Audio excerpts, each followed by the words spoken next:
Is that a standard narrative you hear people, or people say to themselves, is I'm not confident, I'm just not confident, I lack the confidence, and then that just becomes procrastination, stalemate, and then nothing happens? 100%. And one of the things that I used in the book was the zeigarnik effect, where waiters that work in restaurants, when they close the bill, they forget what people have ordered.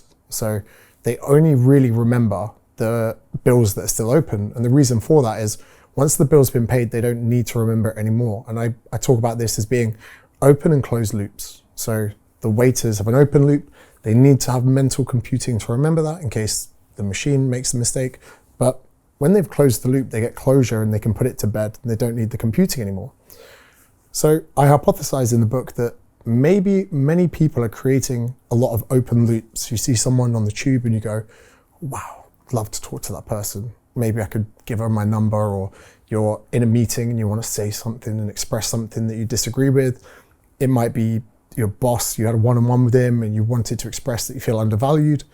In essence, we are opening these loops like the zeigarnik effect. And I want to get people in a position where they get the opportunity to close it, because when you close it, you can eradicate that computing power in your mind. And anyone that's got married, again, I hypothesize, I'm not married, there's always kind of mental machinery working for people that are single. Who am I going to end up with? Who am I going to marry? When am I going to meet this person? And when men get married, and I'm sure women as well, they close the loop of that worry and decision-making about who they're going to be with, and they can relax more. And as I hope so, when you're married, you have this whole part of your brain that you can continue to use. So when I need to motivate people somehow to make more decisions that point towards action, I see it as closing loops. So you have a thought in your mind, put it to bed. You want to ask something, put it to bed. And if the outcome's bad, that's completely fine, because bad outcomes or failures or things not going to plan do two things.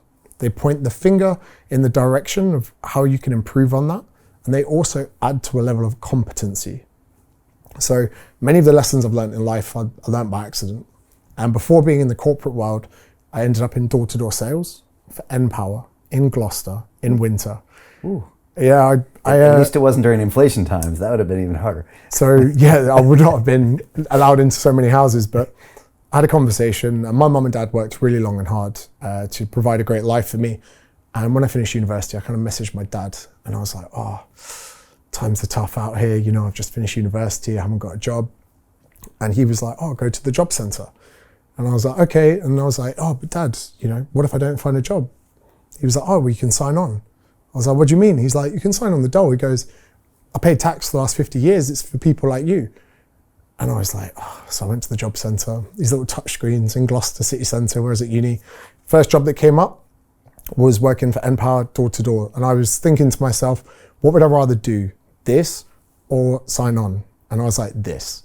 So I even went to interview for the job. We spoke before about, I was thinking about wearing a suit. The day of my interview, I didn't have any dark socks.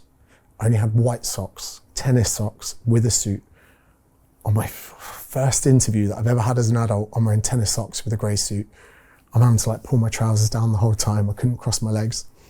I get the job and I have to go out and pretty much convert people from their existing supplier to N-Power. Luckily, British Gas just put their prices up. So I knock on people's doors. And some people would think I'm there to read the meter. They go, come in. They go, oh, I'm not with N-Power. I go, exactly. They're like, get the fuck out, you know, don't come in. But with this, I remember having a bit of a meltdown, maybe 2-3 months in. And my boss said to me, he goes, for every 100 doors you knock on, you make a sale. You need 3 more sales for today. Go knock on 300 more doors. I thought about that and I thought, every time I get rejected, it's not a bad thing. It's not a self-worth thing. It's me putting myself that little bit closer to that sale. And knowing that it's hundreds of doors away makes it a little bit easier. But also I thought, as I go through my career of doing this, that 100 doors is going to become 90 because I'm going to become more competent, then it'll become 80. And then where we see these guys who are like smooth talkers, going in, gas and electric, signing people up, there's a level of competency that increases with failing. And if people could only see failing as a pathway to getting better, suddenly getting rejected by the girl or asking your boss for a pay rise and them saying they don't have the budget, all of these things, they pay into developing your skills of communication, rejection, failure, and that bulletproof nature that you can grow over time is what will mean in a few years' time, people will look at you and go, it's all right for him, he's confident. Hey, it's Brian Rose, founder of the DeFi Academy. I've told you my 4-week crypto bootcamp is amazing, but don't take my word for it. This is what my students are saying. The DeFi Academy was an amazing experience for me. It took me totally out of my comfort zone. In this course, I was challenged, I was held accountable, and pushed to do things that honestly weren't always easy. It's been phenomenal, and I can't believe we're already up on our 4 weeks. It has flown by. Going through this DeFi accelerator by far was one of the best courses I've taken. You do this course, you really get into the nitty-gritty of the activities that will make you comfortable with decentralized finance.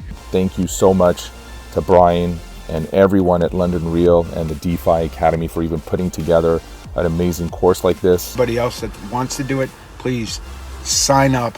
It is well worth the money.